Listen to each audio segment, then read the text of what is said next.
In the world of football, could Gabriel Jesus be on his way out of Arsenal? He's recently recovered from a very long-term injury, but he's out of contract in 2027. And according to the Daily Mail, he could in fact return to Brazil, with Palmeiras interested in taking him home. Gary, can you just give us a sense of the size of the challenge ahead for Arsenal? Yeah, no spring in the air on this spring day in Paris. It's a little bit gloomy and cloudy, but there's certainly a spring in the step of Arsenal and Mikel Arteta, because about 20 minutes away from here, where we are in front of the Eiffel Tower, the Arsenal Hotel, and we've seen the Arsenal players already today. These exclusive pictures of them leaving the hotel, a lot quieter there, the hotel now, where they'll have a little bit of a rest, maybe something light to eat, a team meeting, and then just stay focused and put all minds to that game later on today. So yeah, we've seen the Arsenal players, and there is a real buzz about them of confidence despite that 1-0 deficit that they've got to overcome.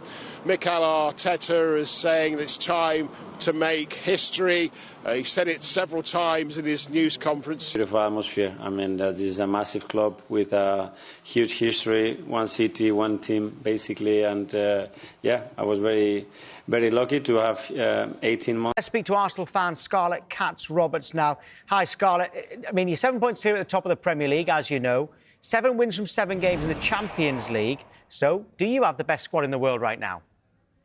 Well, it would seem that way, wouldn't it? I think squad-wise, we've been able to, much better than previously, put key players on ice when possible.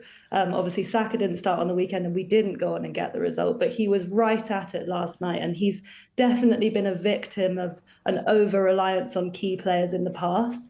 So what's clear about this squad at the moment is the gap between the A team and the B team is smaller than it's ever been. And I think as an Arsenal fan, I used to feel aggrieved, like it was unfair when we missed out on the title because we picked up a lot of injuries. But now I think I realise what's different about this Arsenal side is there's more of us. There's more good players.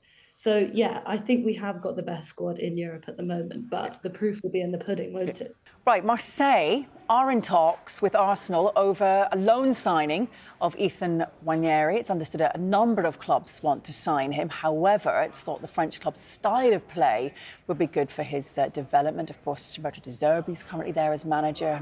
Nwaneri at Arsenal has been limited to just 4 starts this season, none in the Premier League. He did sign a new 5-year contract in August, which runs until 2030. So he is seen as a big part of Arsenal's long-term plans, but they may be letting him out on loan to Marseille. We'll keep you on top of that one.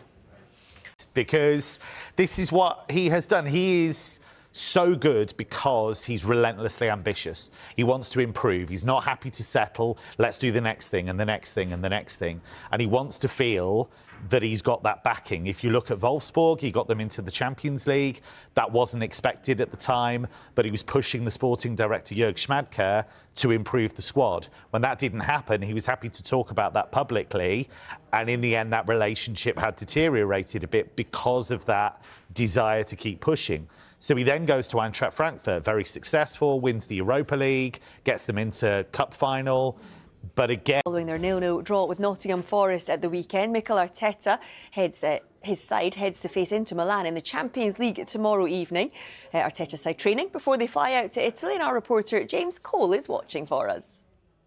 Yeah, Arsenal missed a chance to go 9 points clear at the top of the Premier League on Saturday, but that has a different complexion now, doesn't it, with Manchester City and Aston Villa both losing. There's no time, though, for Arsenal to dwell on that because their schedule at the moment is really hectic. It's pretty much 2 games a week, and attention quickly turns now to the Champions League. They're training here at London Colney before flying to Milan to face Inter at the San Siro. The injury situation here right now is positive. Mikel Arteta's squad is almost full strength for the Italian trip. The biggest loss at the moment is left-back Riccardo Calafiori. He suffered a muscle injury in the warm-up before Brighton and hasn't featured for Arsenal since the win over Crystal Palace in the Carabao Cup. That was back in December.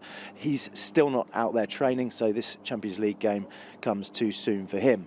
Arsenal also missing another defender in Piero Hincapié. He's not out there either. He's got a groin injury. He limped off in the draw against Liverpool a couple of weeks ago and he's missed the last 3 matches. It was thought he could return for United next Saturday, but he's not out there at the moment, so we'll have to wait for an update from Mikel Arteta later.